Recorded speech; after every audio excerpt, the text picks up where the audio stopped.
Welcome to Codeup's Data Scientist Day. My name is Jason Straw, and I'm the co-founder and CEO of Codeup. To kick off this Data Scientist Day, I would like to give you a formal introduction to Codeup. Thank you. Thanks, Jason, and good afternoon. Thank you for joining us today. I'm Stephen Salas, Director of Business Development with Codeup. We are a 22-week career accelerator that trains students across the entire data science pipeline. They leave the program with experience in Python, SQL, Tableau, machine learning models, stats analysis, and much more. In short, they're ready to add value to your organization from day one. To kick off our presentations, here is Team Drug Discovery. Malaria, cancer, the Spanish flu, COVID-19. These are all extremely different and dangerous diseases. But the process in which we develop drugs to fight these diseases is relatively similar. This process, however, is lengthy and expensive. On average, it takes a new drug 15 years and $2.6 billion to bring to market. We're Team Drug Discovery, and our goal was to predict the effectiveness of chemical compounds against diseases using cutting-edge analytics on key factors of the chemical's composition. These predictions can be used to pre-screen drugs before expensive and time-consuming lab experiments. Before diving in, I would like to introduce you to our team. My name is Brandon Sharp, and after I share with you the highlights and our dashboard, Ian Johnson will walk you through our project overview. Next, Stephen Newton will take you through the acquisition and preparation of our data. Following Stephen, Hector Rodriguez Jr. will share with you some key explorative takeaways. Finally, Marley Robinson will explain the extensive modeling required for our project, as well as our conclusion and takeaways. To start, we had to define our problem. As I stated earlier, drug-to-market costs are extremely high and extraordinarily lengthy. We asked, is there a way to reduce costs and the time needed for new drug studies? Enter bioinformatics. Using key chemical factors such as Lipinski's rules and chemical fingerprinting, which will be explained shortly, we determined we could find likely effective chemical compounds to expedite drug candidacy pre-screening. Our models are modular and adaptable, and we've developed them to accept any single target protein from any disease on the Chimple database. For the rest of this presentation, we'll be focusing on SARS-CoV-1, but the application is much further reaching. I would like to take a moment to discuss the tools used to execute the data science pipeline. For the planning stage, we use Trello for team planning and development, and Google Drive for editing, scribing, morning stand-ups, and knowledge sharing. For data preparation, we used a number of different libraries, including Python, Pandas, Chimple, a hand-curated list of chemical compounds and diseases, as well as RDKit, an open-source chemoinformatics software. For the exploration and modeling process, we used a number of tools, including Matplotlib and Seaborn for graphs, Tableau for interactive maps and graphs, and scikit-learn for our regression and classification models. Finally, we developed a dashboard using Streamlit and the presentation before you using Canva. Before I pass you on to Ian, I would like to share with you our dashboard. In the field of bioinformatics, in order to use machine learning to assist in drug discovery, you often need someone who is both an expert at biology and data science. We've created a quick and effective tool that can be used to search for a target disease, select a protein of that disease known to cause the disease state, and test that protein against chemical compounds to find which compound may be a good drug candidate.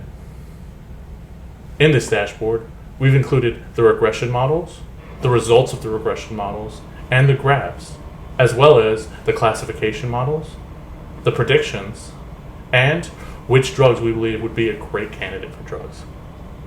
With our dashboard, someone who can't code can instantly get a prediction of chemical compounds that have a potential to be a great drug target. Now, I'll pass you on to the rest of our team to show you the data science behind this project, starting with Ian and our project overview. Take it away, Ian. Thank you for the introduction, Brandon. Developing new drugs is an expensive, time-consuming, and risky venture, as summarized by the flowchart of laboratory experiments shown on this slide. Vast resources are spent pushing chemicals through this flowchart that will never become FDA-approved drugs. Machine learning tools can be used to pre-screen chemical compounds to identify the most promising prospects. This is important because it means that fewer chemicals, which are also more promising, will need to proceed through the complex series of processes shown on this flowchart. This slide summarizes the procedure used by our drug discovery tool. Step 1, acquire disease data from Chembl, which is a curated library of pathogens and chemicals that have been tested against those pathogens. This step is important because it provides a high-level overview of our disease and its targets. Step 2, select and acquire target data. One target within the disease is selected for further investigation. A target is a protein or structure that is essential to the survival of the pathogen or essential to the creation of the disease state. This step is important because it provides a list of chemical compounds that have been tested against our target. Step 3, explore the data. We calculate the PIC50, which is a measure of the potency of our chemical compounds at inhibiting the target. We also calculate the Lipinski descriptors, which describe the drug-likeness of our chemical compounds.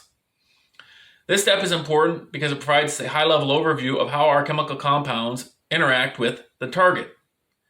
Step 4, calculate the PubChem fingerprints, which is kind of like the game 20 questions, but with 881 questions instead.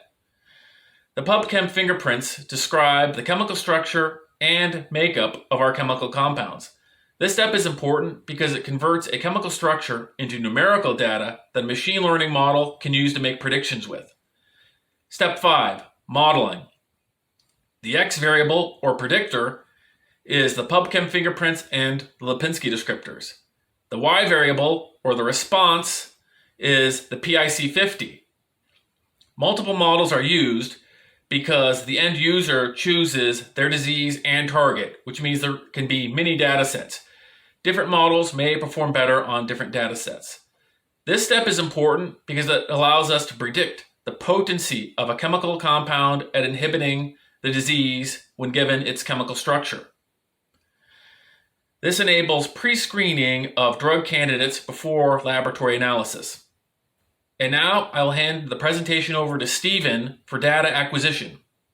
So you've just seen an overview of the drug discovery process, and now I would like to go over the first few steps in more detail, from identifying a disease of interest to outputting features suitable for machine learning algorithms.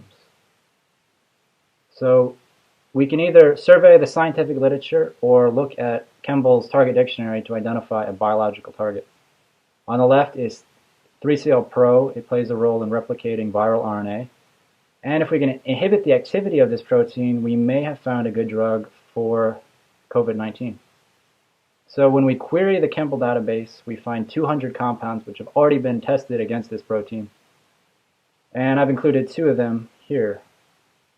On the left is a powerful inhibitor of the protein.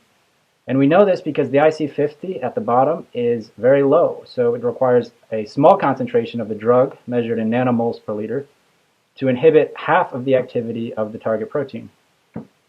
On the right, we have a molecule which is not as effective or potent in inhibiting the activity of the target protein. And we know this because it requires a much higher concentration to inhibit the activity by half. And this is what we're calling an inactive molecule. So we need one more step before we can go to linear modeling, and that is to convert the dependent variable to a negative logarithmic scale of the molar concentration. And if you've ever done a litmus test and used a pH scale to measure the acidity of water or soil, you've used this scale before. And in our case, if it's below 6, we are classifying it as an inactive compound, and if it's above this number, we're calling it an active compound. And we will use these categories for our classification model. So in the last step, we also got a text string called Smiles notation. This represents the molecular structure in a text format, but we want to convert this to a bit vector before we pass it into an algorithm. And so we do this with a finger printer, and a finger printer is hundreds of predefined substructures of a molecule. And For each molecule in our data set, we pass it through this fingerprinter, and if that feature is present, we set the bit to 1. If the feature is missing, we set it to 0. And these features include things like atomic pairs, counts of atomic elements, types of ring systems. The final step is we want to remove those features with a very low variance.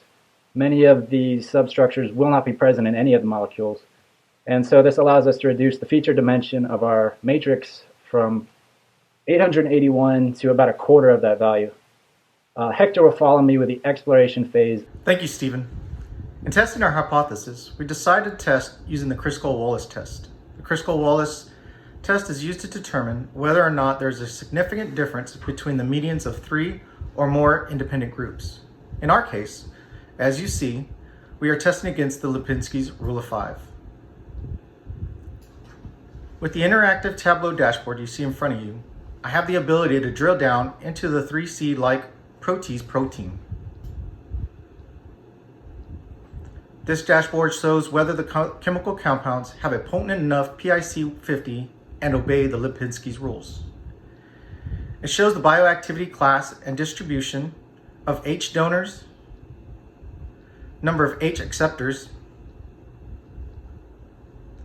molecular weight, log P, and PIC50.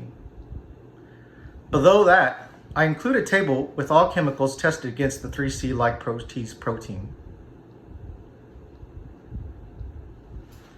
Now let's see this thing in action. Selecting the active class, we drill into active compound distribution. We can now see the number of active chemical H donors, H acceptors, and in the table below, active chemical compounds.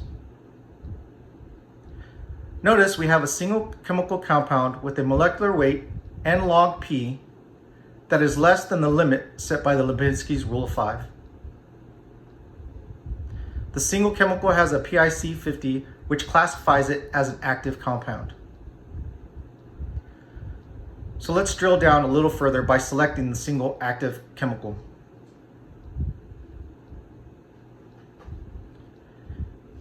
Down below, you'll see the canonical smiles and its values from above. I'd like to invite you to try this on your own, as the link is included in the appendix. With that, I'll leave you to Marley to discuss our modeling. Thanks, Hector.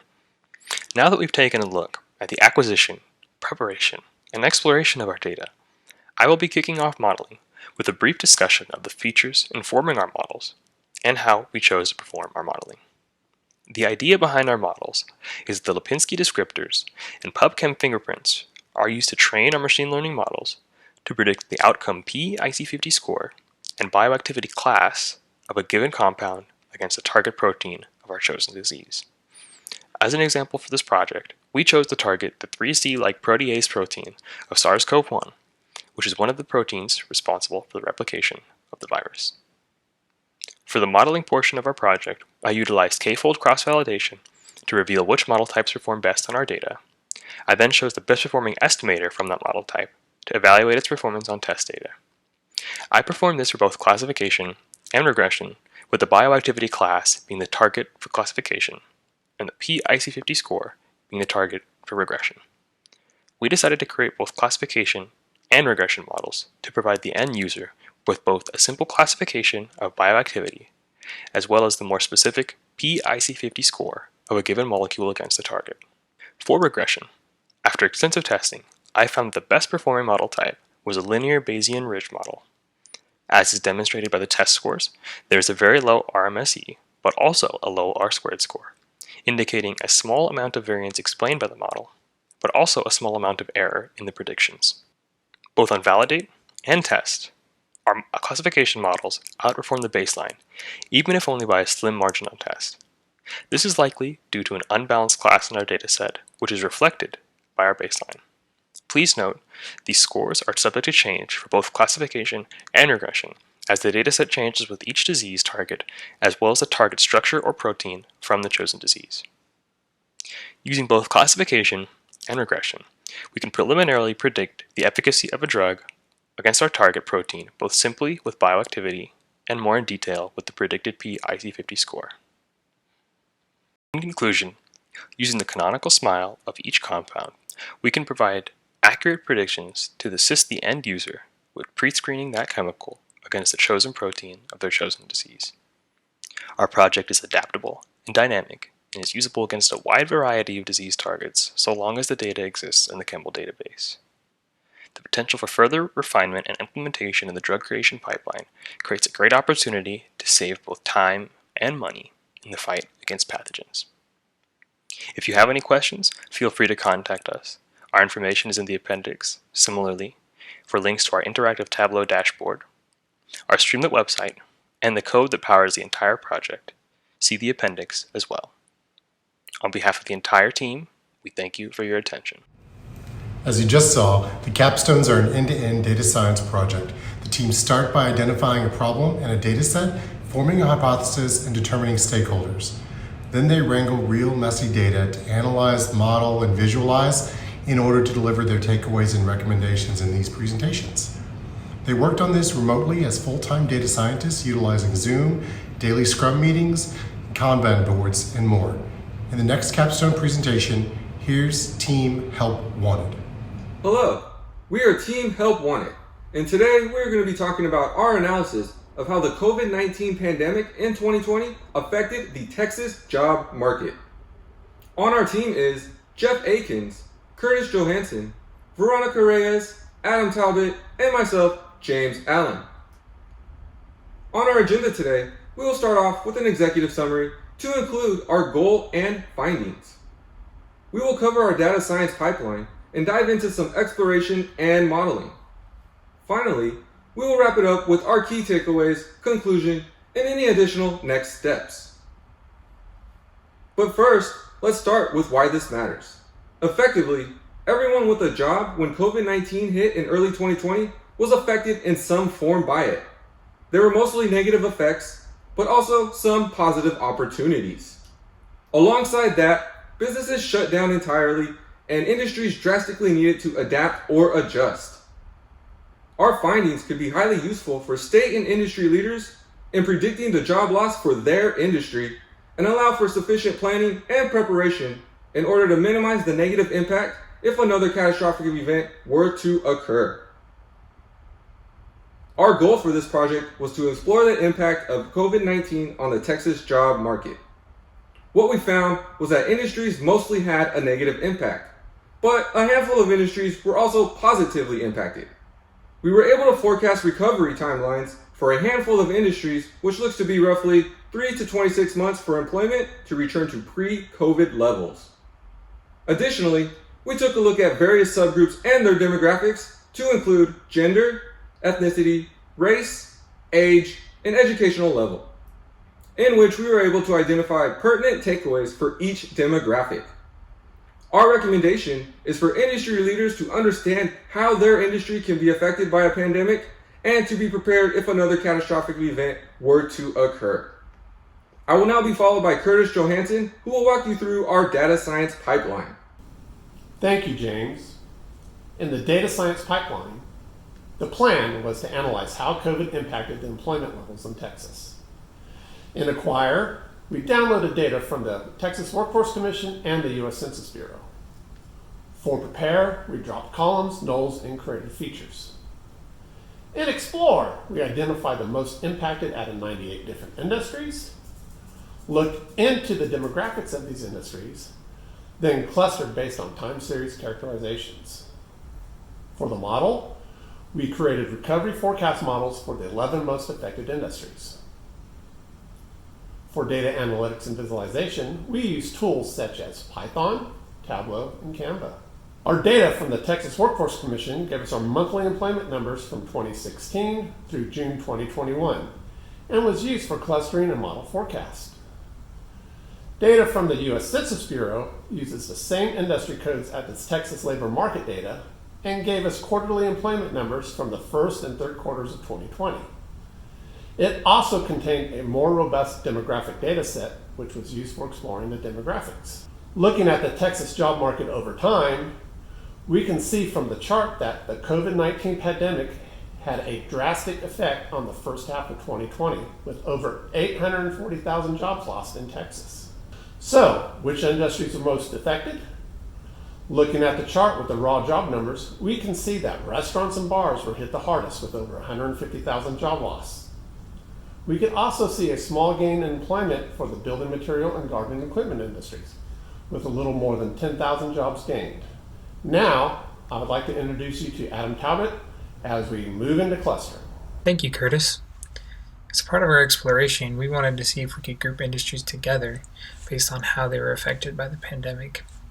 We did this by converting the raw time series employment data into continuous variables with unique values for each industry.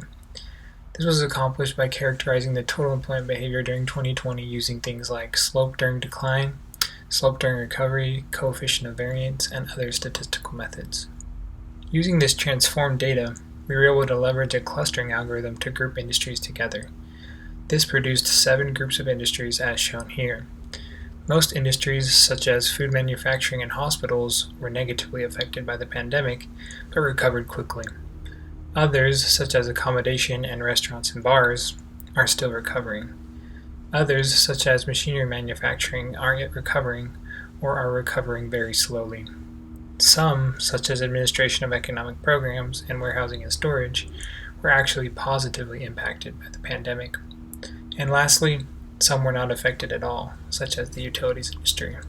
Here, we have provided a visual representation of our clusters. The top chart shows all the industries together using a log scale to account for the differences in industry size. The charts along the bottom represent examples of clusters of industries that showed similar behavior. The chart on the left shows industries that had a significant loss in jobs and are still in the process of recovery.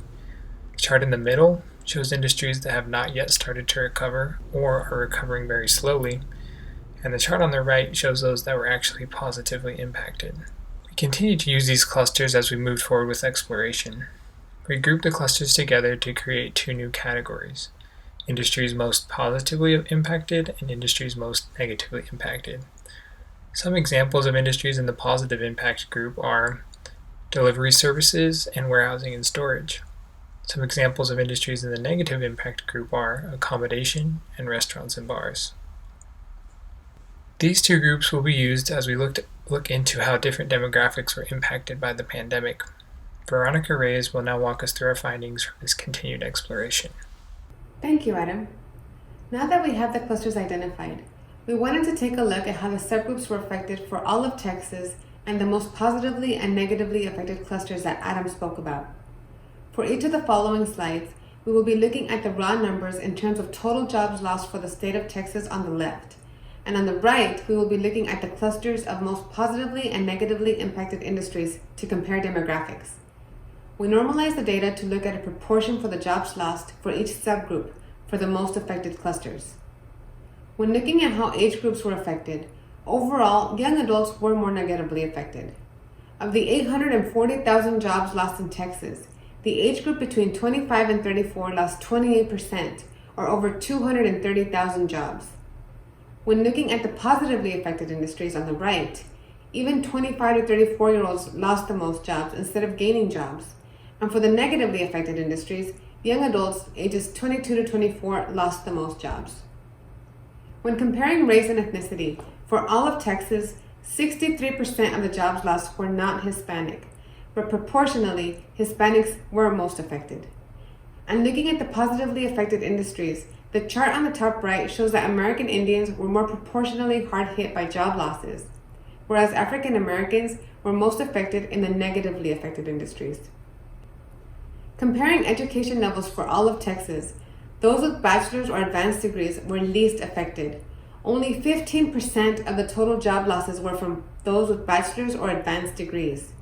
Comparing education levels for the 2 most affected clusters, those with advanced degrees gained the most jobs in the positive cluster and lost the fewest jobs in the negatively affected cluster. Now let's compare how different genders were affected. Looking at how women and men were affected for the entire state of Texas, 54% of the jobs lost were held by women compared to 46% of jobs lost by men. In the positively affected industries, men gained more jobs than women, and in the negatively affected industries, women lost more jobs. Now that we have an overall grasp of how the pandemic affected the job market in Texas, based on industry segments and demographics, let's take a look at the recovery timelines for some of the hardest hit industries. When will specific industries fully recover in Texas? For that, let's go to Jeff Akins, who will tell us about forecasting and modeling. Thank you, Veronica. So the last thing that we knew that we wanted to do with this data was to use it to try and predict the recovery times for certain industries. So to do that, we turned to time series modeling. Now, out of the 7 industry segments that we created through clustering, we felt that 2 of those segments were particularly well suited to create our forecasts. Those 2 segments consisted of the 11 industries that had suffered the most job losses, and that, for the most part, had not yet recovered. So we used Holt's linear trend time series modeling to predict when each industry would reach their pre-COVID employment levels. One example, which can be seen on the slide, shows our forecasted recovery period for the motion picture and sound recording industry.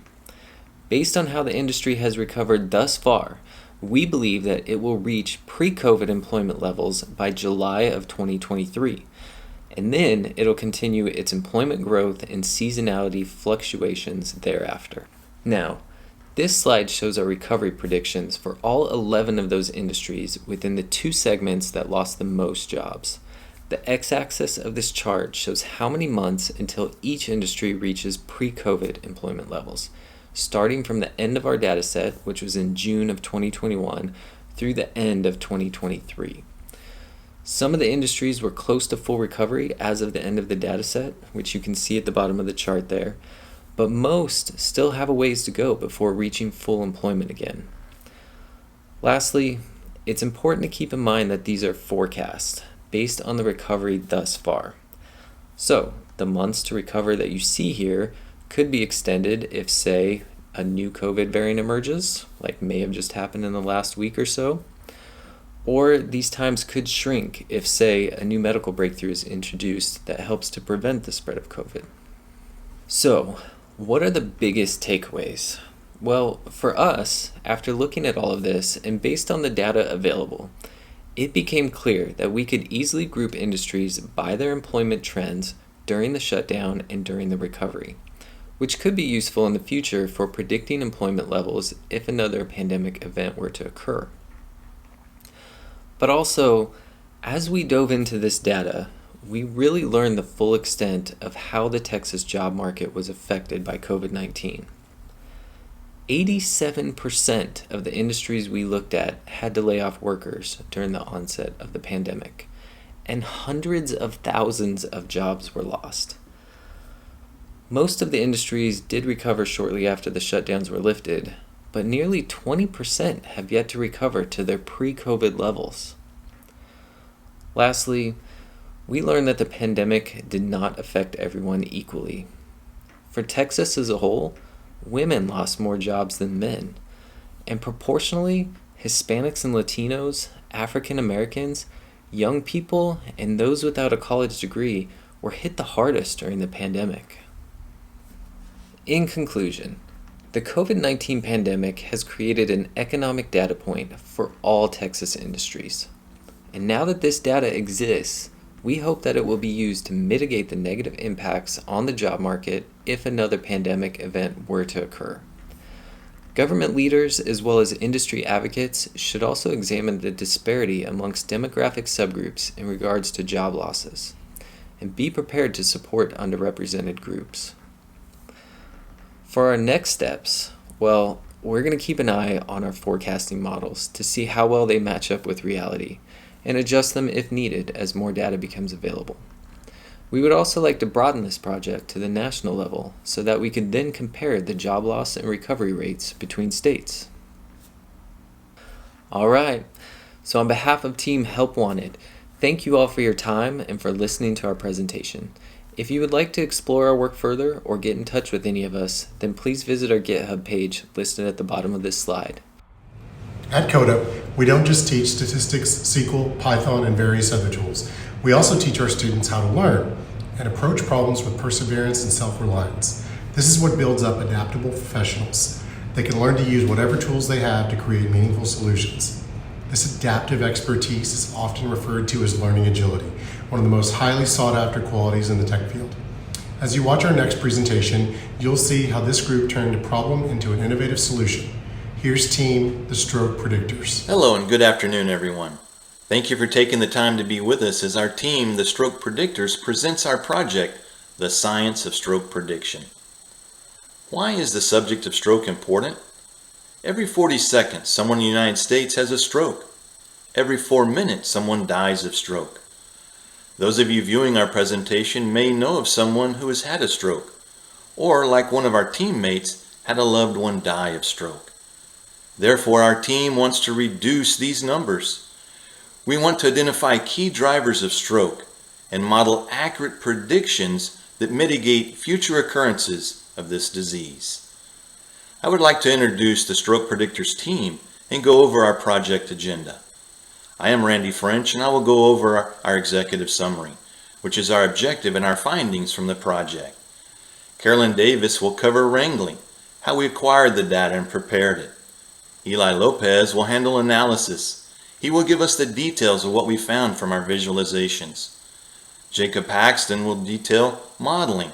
He will show which models and techniques we used and which one was the best. Sarah Lawson Woods will conclude our presentation with a short demonstration of the stroke risk calculator and her reason for this project. Our objective for this project was to predict the probability of stroke due to the fact that in 2018, 1 in every 6 deaths from cardiovascular disease was due to stroke. Our best model had an 83% capture rate of predicting stroke on unseen data. In our exploration of the data, we found that the biggest stroke risk factors are the usual suspects, but there was one that surprised us: marriage under the age of 55. For those that would like to assess their current risk of stroke, the team created a risk calculator. Now please give your attention to Carolyn as she takes us into wrangling. Thank you, Randy, for that introduction. Our team originally found and acquired this dataset from Kaggle.com. The dataset itself consists of 5,110 observations with 12 attributes, each row providing relevant information about the patient. Early on, we believed we could use this dataset to predict whether a patient is likely to have a stroke based on the input parameters like gender, age, various diseases, and smoking status. The visual on the right provides a preemptive look at the target sample within our data as it was originally acquired. We found early on that this data was imbalanced and would require resampling techniques to allow for target analysis, but we'll get to that later. This is the breakdown of our steps taken in the preparation stage of the project. As I previously mentioned, our team acquired the data from Kaggle. This data was then wrangled into CSV format and cleaned. We dropped any outliers and fixed the columns as necessary. Specifically for the BMI column, we imputed the nulls using average BMI for age range and gender. Then additionally, we engineered some new features we thought would be useful in exploratory analysis and modeling. Through exploration of the features included in this health data set, several key drivers of stroke were identified, to include those individuals over the age of 55, high glucose level, hypertension, individuals married under the age of 55, and heart disease. The next slide will expand on how we identified these key drivers. Early on in initial exploration, it was hypothesized that age was a key factor in stroke occurrence. With the use of the Mann-Whitney test, we found with 95% confidence that people who've had a stroke are older on average than people who have not. Age was clearly a driving factor in relation to stroke occurrence. With age established as a driving factor, we utilized it along with statistical testing to identify features that initially seemed like risk factors, such as smoking status and BMI, but were found ultimately not to be actual drivers. Through exploration and feature selection, we identified these final drivers that you see on the right as drivers of the target stroke. I will now pass the presentation to Eli, who will further discuss exploration. Awesome. Thank you, Carolyn. Now let's take a look at hyperglycemia, also known as high blood sugar, and how average glucose levels compare for individuals with and without stroke. If we focus on the left chart, for individuals with stroke, you'll notice a high ratio of individuals have glucose levels above 125. symbolized by the dotted red line. After superimposing the same shaping curve over to the right, for individuals with no stroke in the same range, we notice there is a significant drop-off. We chose 125 as a separation point because of the change in pattern where risk began to increase with rising glucose level. And it looks like we weren't too far off, as according to the American Diabetes Association, a normal glucose level should range between 70 and 130 milligrams per deciliter while fasting, or up to 160 after a meal. Hypertension or high blood pressure proved to be another one of our key factors in predicting stroke. With the exception of ages 55 through 65, we see an increase of stroke probability across all ages for individuals who suffered from hypertension. Most notably, risk of stroke tripled for individuals under 55. Yikes. For the purposes of our data set, heart disease is meant to encompass any disorder that affects the heart, not including previously mentioned disorders like hypertension or hyperglycemia. As our data indicated, multiple individuals who claim to have heart disease did not necessarily also have hypertension and or hyperglycemia. Chi-square tests supported the thought that there is a relationship between heart disease and stroke for ages over 55, but no relationship if under 55.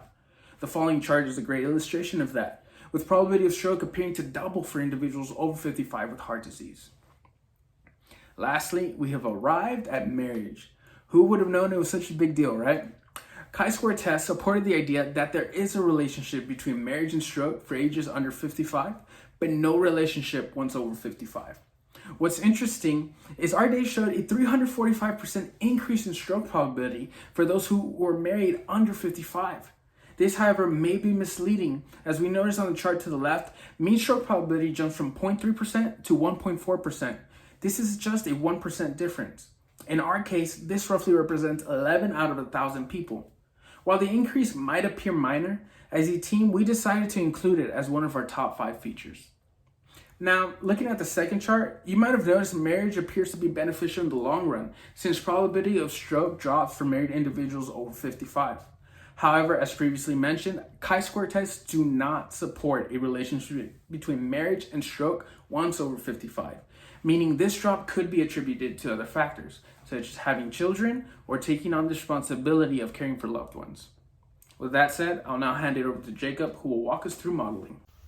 Thank you, Eli.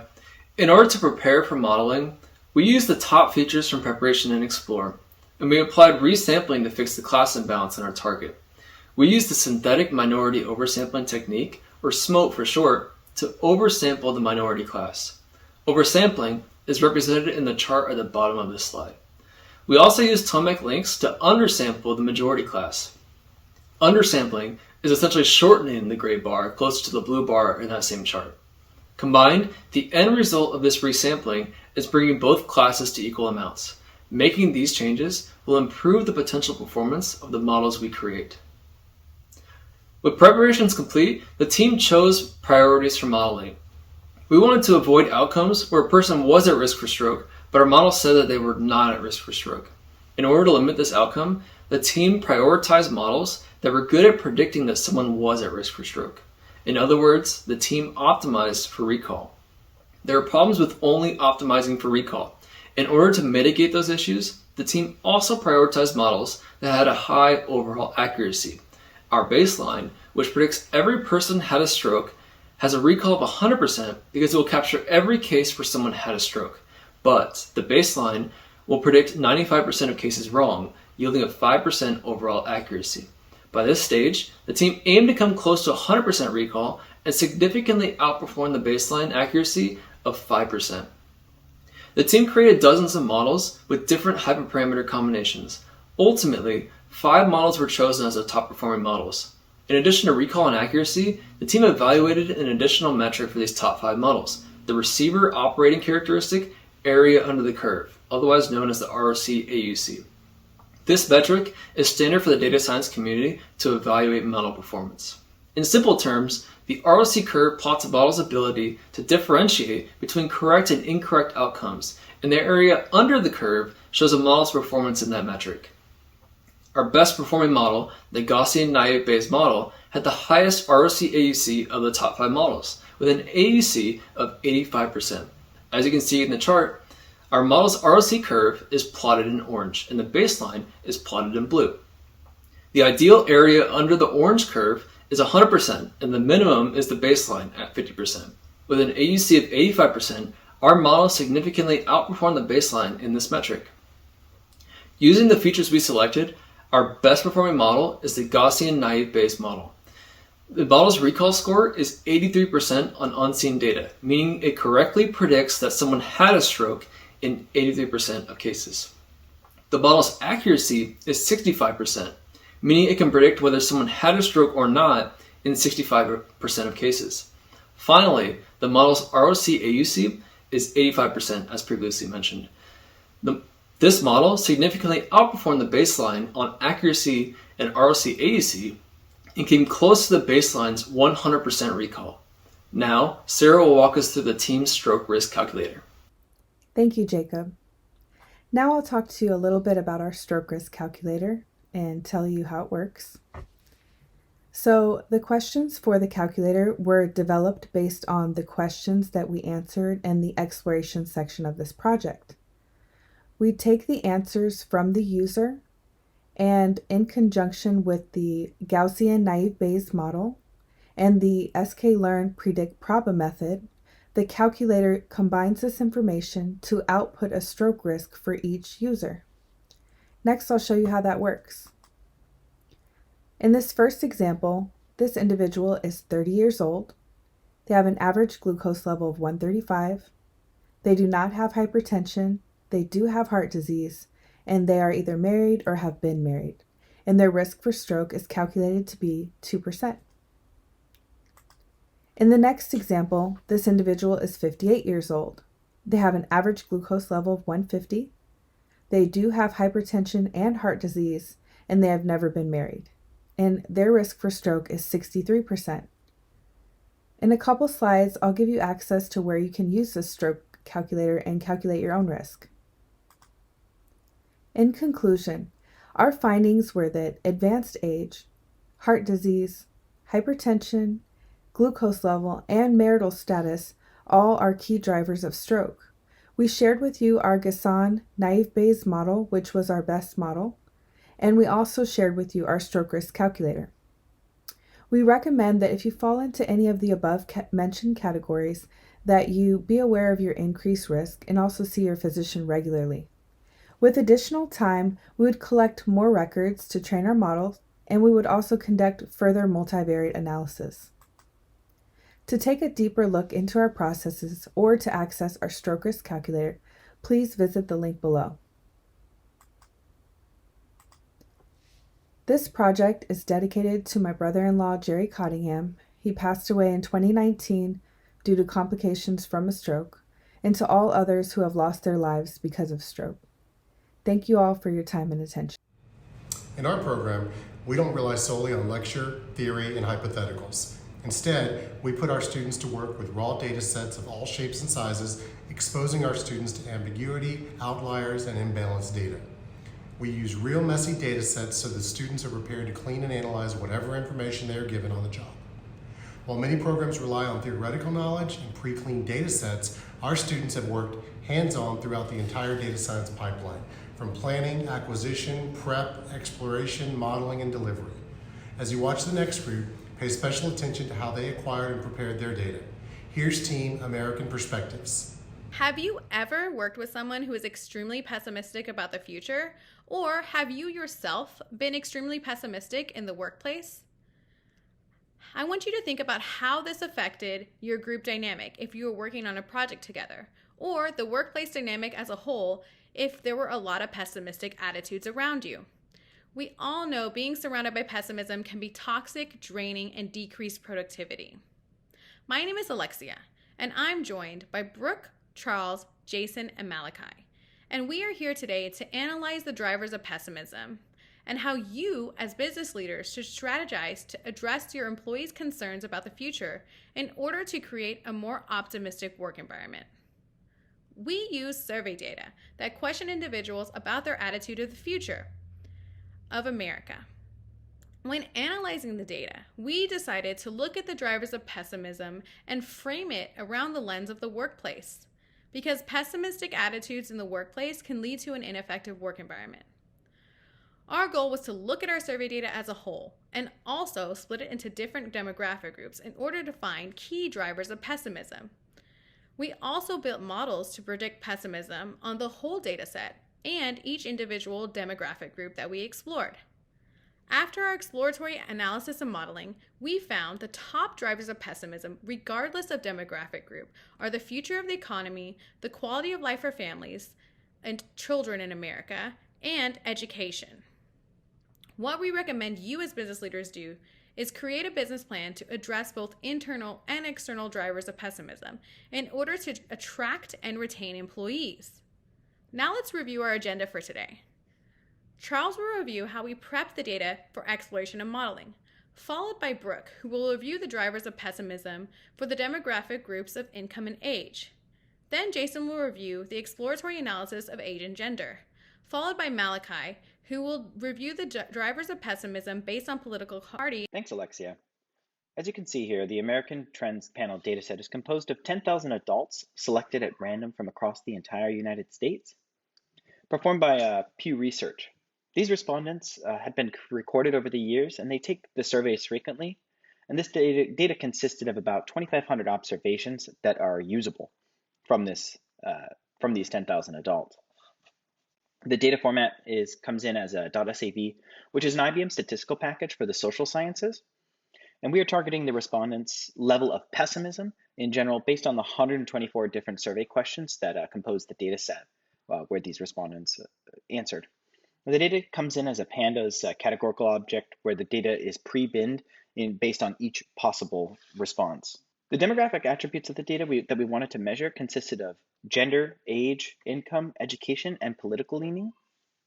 As you can see, most of these features had evenly distributed responses within them, with small caveats to political leaning, where there's a small subset of that data where there is no leaning, representing only about 5% of the political leaning responses.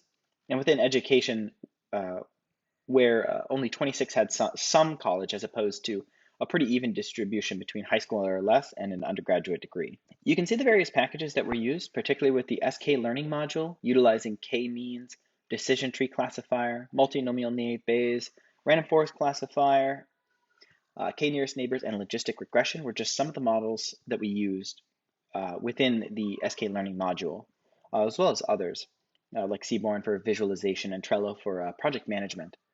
These are all utilized in a typical data pipeline.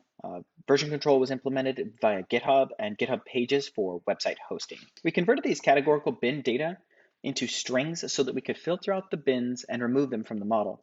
So the empty bins that would be within those that refuse to from our target variable. We renamed the columns into more understandable and representative names to the survey questions. And we dropped observations where the respondent refused to provide their level of optimism or pessimism. And lastly, we changed the string categorical responses into integers so that they could be input and run through our models without sacrificing the bin structure that was there. I'm now going to be handing it off over to Brooke to be continuing our presentation. Thank you, Charles. The good news is the majority of Americans feel optimistic when thinking about the future, but optimism doesn't present a challenge. The challenge is in pessimistic thinking. And 44% of Americans feel pessimistic when thinking about the future. If we can understand what the likely drivers of a pessimistic attitude may be on our teams, then we can ensure that these external forces, while maybe outside of our control, serve more as opportunities rather than just roadblocks. We originally thought that demographics would play into pessimistic thinking. However, using a chi-squared statistical test, we found no relationship between simply being a member of a demographic group and overall pessimistic attitude. We did, however, find that dividing into demographic groups gave us focused clarity to the drivers. Understanding these drivers can inform choices, which will bring impact throughout your organization. We created a function using chi-squared statistical testing that gave us a ranked ordered list by p-value to determine the top concerns relating to overall pessimism. Across all demographic groups, the top concerns were over standard of living, public education, and the US economy. We recommend that your employees have access to a 529 college savings plan, tuition assistance, and have plans in place to guard against economic turmoil. When looking across income groups, we found that low-income earners are concerned about job security, job benefits, and the US's importance in the future. Middle-income earners were concerned about the economy, political division, and the future of US leadership, while high-income learners were concerned about job security, the environment, and the country becoming more politically divided. As far as job security, are there measurable ways in which your employees can know their job is secure? And for political division, while that may be outside of your individual control, be an inclusive organization with clear inclusion policies. When looking across education groups, we found those with a high school education and lower are concerned with the US being less important in the world. They're also concerned about the wealth gap. Those with some college education fear that the country will be less important and less financially prepared for retirement than older adults today. They're also concerned about the future of the US government. And those with a college degree and beyond are concerned about job security and thinking the country will become more politically divided. You may have noticed a common thread across income groups and education groups, and that is fear about stability in both their company and the country. While the state of the future of our country is out of your control, a simple action like acknowledging this fear can garner trust. Be clear with your employees about what you know is changing and that your actions will change accordingly. Remember, you as leaders set the tone to serve the voice of reality and inspiration. Be clear, consistent, and real. And now I'm going to turn it over to Jason, who will talk about gender and age. Thanks, Brooke. As it was noted earlier, we had to investigate further than just a single demographic if we wanted to be able to accurately predict pessimism. So, using the chi-square test, we continued to explore what drives pessimism for the gender demographics and concluded that negative perspectives were mainly driven by topics like public education, race relations, the economy, and children's future standards of living. As a business leader, your company has a finite number of resources, so you'll have to deal with these on a much smaller scale. For instance, to help improve the state of public education, I recommend holding company-wide donation drives for local schools. For a crucial yet sensitive topic such as race relations, this must be approached with tact and consideration. Therefore, I propose your business promote inclusion by educating your employees about their differences and then celebrating those differences. Another recommendation would be to invest into your local economy by purchasing goods and services from local businesses. For pessimistic females, we saw a significant number of them were worried about your political leaders' ability to solve societal problems, as well as looming fears of an impending energy crisis. Encouraging your employees to exercise their right to vote and informing them of voting rights can help ease their political concerns. You can also have your business switch to renewable energy sources to reduce the overall environmental impact.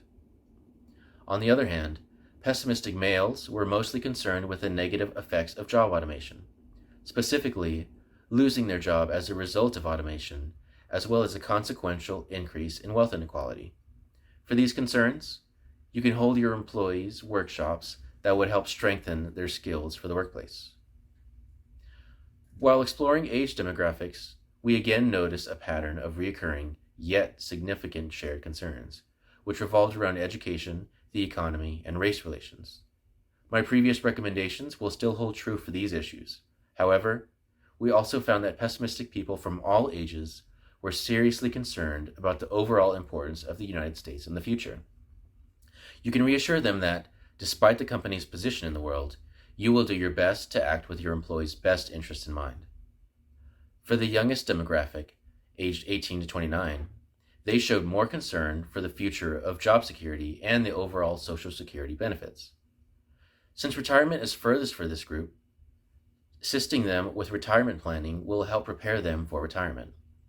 30 to 49-year-olds were more worried about the future of the nation's debt and the affordability of healthcare.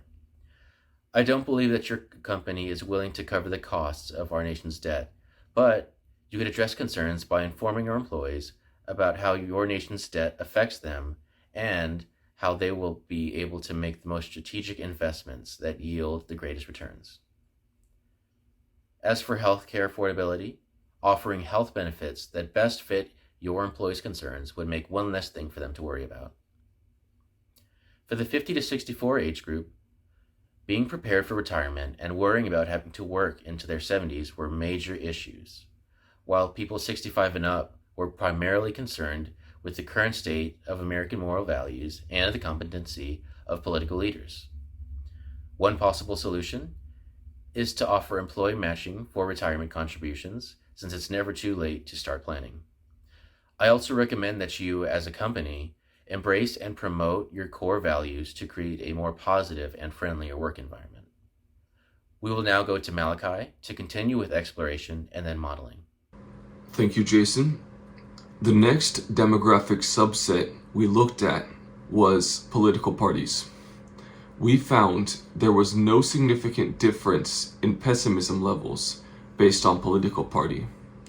However, we did find that each political party had different issues driving its pessimism levels. Here we see the top issues driving pessimism for Democrats. These issues are the belief that job benefits in the future will not be as good as they are now, the belief that healthcare will become less affordable, and worries about the future of leadership in the US. Looking now at the top issues driving Republican pessimism, we see these issues are worries about a major energy crisis, the belief that the US will be less important in the world, and worries about the future of the economy. For any business leader, it's reasonable to assume that you're going to employ and do business with both Democrats and Republicans. Therefore, every business leader should make an effort to address or to at least validate the concerns for both Democrats and Republicans. Addressing the concerns for both parties will not only boost the overall optimism in the workplace, but addressing both sides' concerns will also create a more open, inclusive environment where no one feels isolated. Furthermore, business leaders can use the concerns for both Democrats and Republicans to form a marketing strategy depending on what group you want to target. Now that we've analyzed the different pessimism levels for these demographic subsets, we're ready to move on to modeling. Our goal is to construct a machine learning model that classifies each respondent as either optimistic or pessimistic. As always, the first step of modeling is to establish a baseline accuracy. Brooke explained earlier that around 56% of our respondents were optimistic. Therefore, we set our baseline accuracy to 56%. This would be our accuracy if we just assumed that all of the respondents were optimistic. Next, we ran over 200 different classification models on the dataset. We used varying parameters, and on some of the models, we used all the features in the dataset, whereas on other models, we just used a select number of features. We found that the best performing model was a random forest classifier using all the features in the dataset. This model performed with 77% accuracy on the test dataset. this represents a 38% improvement over baseline accuracy. We were able to use this best performing model to run feature engineering on the data. Feature engineering gave us a very important result. We discovered which features in order were most predictive of pessimism for the entire population across the board, regardless of demographics. So we see here that those top 3 issues, the biggest drivers of pessimism, are the future of the economy, education, and quality of life for families and children. For any business leader looking to boost optimism in the workplace, addressing these 3 issues needs to be a top priority. These 3 issues are huge. No one individual can solve these issues: the economy, education, quality of life. However, individual business leaders can improve their employees' attitudes about these issues.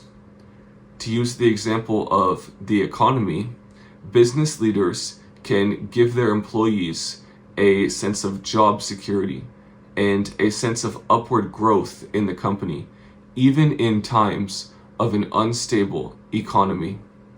Every business leader should think of strategies for how they can improve their employees' attitudes about these 3 issues. Addressing these 3 issues is the most effective way to boost optimism in the workplace. That is the most important takeaway from all of our modeling. Now, with our modeling completed, we are ready to move on to our final conclusions, which Alexia will present. As we discussed earlier, no one wants to be surrounded by pessimism, but there is value in finding and addressing the drivers of this attitude within your employees. Knowing these drivers is the first step in solving the problem. We recommend, as a next step, not only using the external drivers of pessimism we explored today, but that you, as business leaders, do consistent internal polling to determine the drivers of pessimism within your organization, and use both of these to create a comprehensive business plan to address these drivers. This will help you retain and attract employees. Now we'd like to invite you to review our GitHub repository, where you will find all of our code and a more detailed analysis of the data set as a whole and each individual demographic group. Thank you so much for your time and attention from our entire team. From working in teams to presenting complicated data, communication skills are critical. Understanding that data is just one half of the story, telling the story the data represents requires an additional skill set: storytelling. Data scientists need to effectively relay their recommendations to stakeholders. This is one of the most top desired skills that we had in our interviews with employers, and also one of the hardest to find. Our final team is excited to share with you their story of data. Here's Team Esports Analysis. Hi, my name is Joshua Bryant, and my team and I are excited to present to you predicting match outcomes for League of Legends. Esports is a booming global industry that will soon rival that of traditional professional sports. League of Legends is one of the largest esports in the world, generating $1.75 billion of revenue for Riot Games in 2020 alone. In fact, the League of Legends World Championship viewership surpassed the NBA Finals by a whopping 57 million viewers in 2021. Whether you're a professional analyst, game developer, or simply one of the millions of fans from around the world, join me and my team as we dive into this exciting and upcoming industry and learn how to play your way to victory. In the annual League of Legends World Championship Tournament, teams from around the world compete for the title and a multi-million-dollar cash prize. It has become one of the most viewed sporting events in the world, reaching close to 74 million viewers in 2021. The match consists of 2 teams of 5, battling it out in an arena, trying to destroy the other team's base. Once that base is destroyed, your team wins and you're deemed world champion. Today, we'll give you some key insights on how to bring home that title. Let's meet the team. As I mentioned, my name is Joshua Bryant, and for this project, I had the privilege of working alongside Joshua Chavez, Chris Everts, Jonathan Smith, and Jared Bailey. For our game plan today, I'll be wrapping up this introduction, followed by Jared, who will be giving us the executive summary and a high-level overview of how the game is played. Then Josh will be walking us through how we created the data to bring this project to life and a few steps on how we prepared our data. Chris will be presenting some key questions and exploration. Jonathan will give us the rundown of our model, and then I'll wrap us up with our final conclusions and takeaways. Now, I'll hand things off to Jared for our executive summary and a rundown of the game's mechanics. Thanks, Josh. Our goal for this project was to predict the winner of a League of Legends match at the halfway point. These insights can be used by pro players, coaches, game analysts, and game developers. Here are the top 5 factors that gave the winning team an edge by the 10-minute mark. How much gold they acquired, experience points, damage dealt, KDA score, or kills plus assist score, which is similar to points, turnovers, and assists in basketball, and finally, minion score. For our conclusion, our model can predict the winner of a match with an accuracy of 61%, beating our baseline of 52%. While this does beat our baseline, we believe this also speaks to the overall balance of the game. Having balanced game mechanics means that it's accessible to new and seasoned players alike. If we were able to predict with a much higher accuracy, then that would mean that there are some alarming imbalances that need attention. Ultimately, from our model, we can conclude that some of the top features the team needs to focus if they want that competitive edge. Now, I'll help to explain the game. Here's a breakdown of the map objectives. Towers are large defensive structures that attack all enemies within their range. Dragons have 6 random types, each type giving its own unique permanent buff. And Rift Herald, which when taken can be resummoned to help you take towers. Now, let's head to the Rift. This is Summoner's Rift. The objective of the game is to take the opponent's nexus while protecting your own.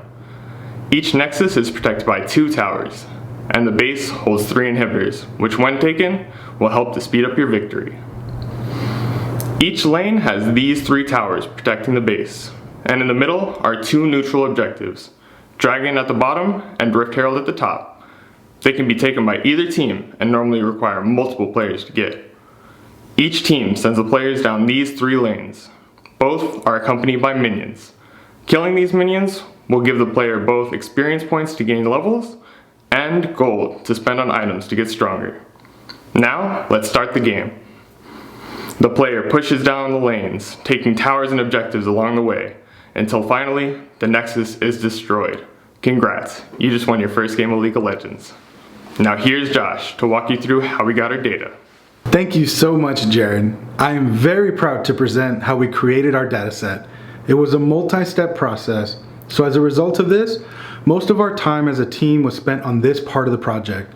One of our biggest challenges was working around the API because it restricted users to only 100 requests every 2 minutes. I am now going to break down the multi-step process for you. First, we started by web scraping pro player gamer tags using the sites Track the Pros and op.gg.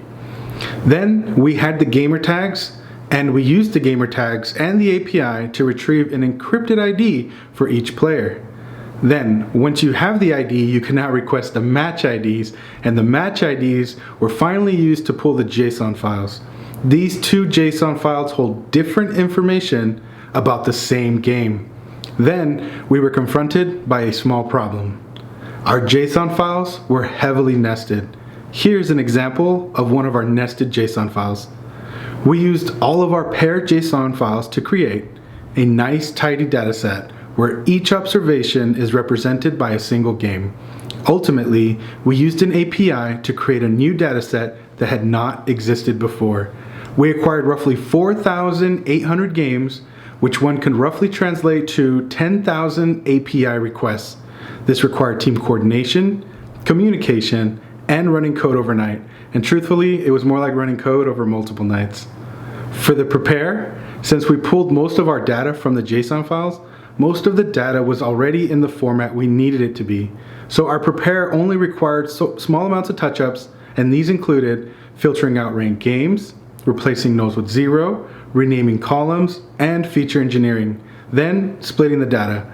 And just as we were making our way through the pipeline, a big problem occurred. patch 1123, which was released on November 17th, 2021, which was right in the middle of our project, and this patch was so big that it made our previous acquired data obsolete. Changes to the game included new dragons, new items, and even a new bounty system. So we had to go back and reacquire this patch data and prepare it once more. This meant over 10,000 more API requests. However, thanks to our agility and flexibility as data scientists, we were able to adapt quickly and overcome this real-life challenge. I will now pass it over to Chris so that he can explain our wonderful discoveries. Thanks, Josh. Now, we first decided to use the blue team to get their unique perspective. After many hours of gameplay, the following features were picked for further exploration: blue team total gold, blue team experience points, blue team minions defeated, blue team damage, and blue team KDA. After that process, the following questions were proposed.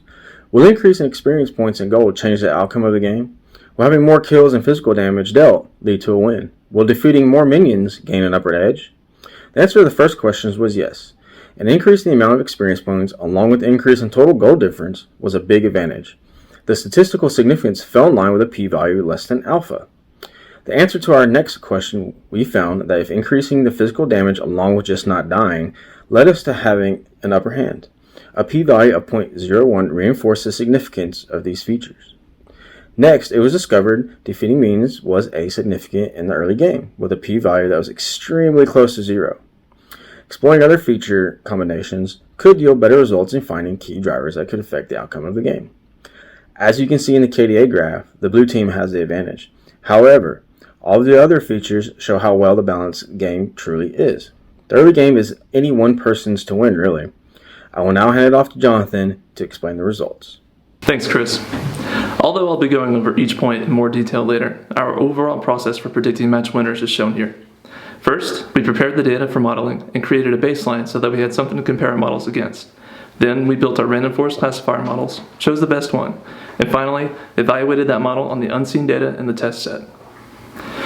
To prepare the data, we split it into train and test sets and created X and Y groups to separate the features from the target variable.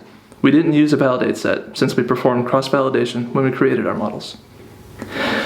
The final step was to select only the features that represented blue team stat differences. This reduced 200 plus features to just 19 with no significant change in accuracy.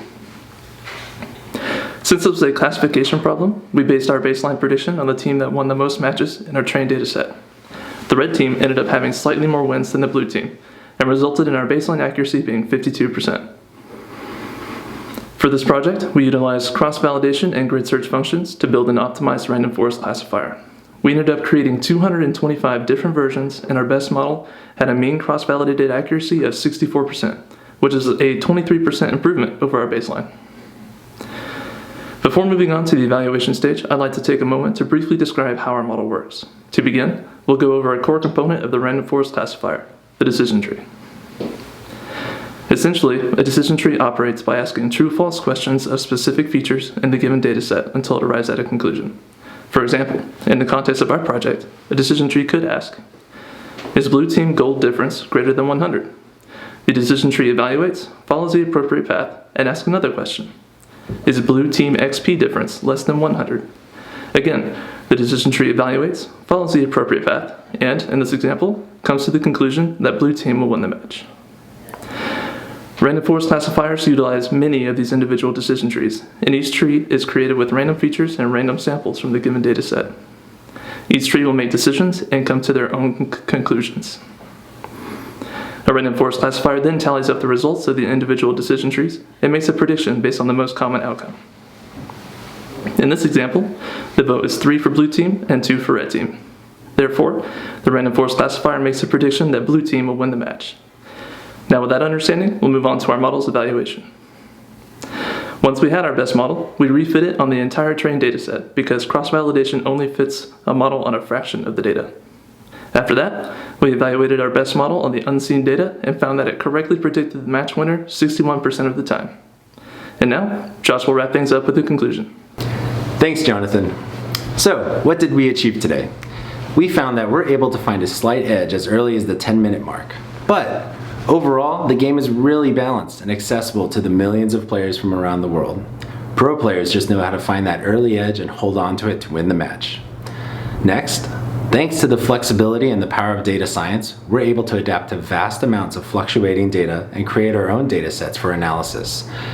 While we focused on League of Legends, these same steps and our model can be applied to other professional sports to gain insights and understanding. Finally, we learned that if teams focus on gold, experience points, damage, KDA score, and minion score, that should give them an early advantage in the game and hopefully take home the title. On behalf of the rest of the team, we'd like to thank you for your time and attention today. For more information and a deeper dive into our project, you can refer to our GitHub repository here. And until then, we'll see you in Summoner's Rift. There you have it. That concludes today's Data Science Capstone presentations. Thank you to everyone who attended and spent time supporting the students who've just completed their program. If you're an employer that's ready to hire a data scientist trained in the most in-demand skills, head over to the alumni.codeup.com to find resumes and contact information of the graduates that have just presented. Conversely, you can also email us at partners@codeup.com and we'll respond to your needs there as well. Family and friends, stay tuned to see a little bit more as they reminisce over favorite Codeup memories and thank their supporters in a private Zoom celebration. Thank you again for attending. Have a great holiday season.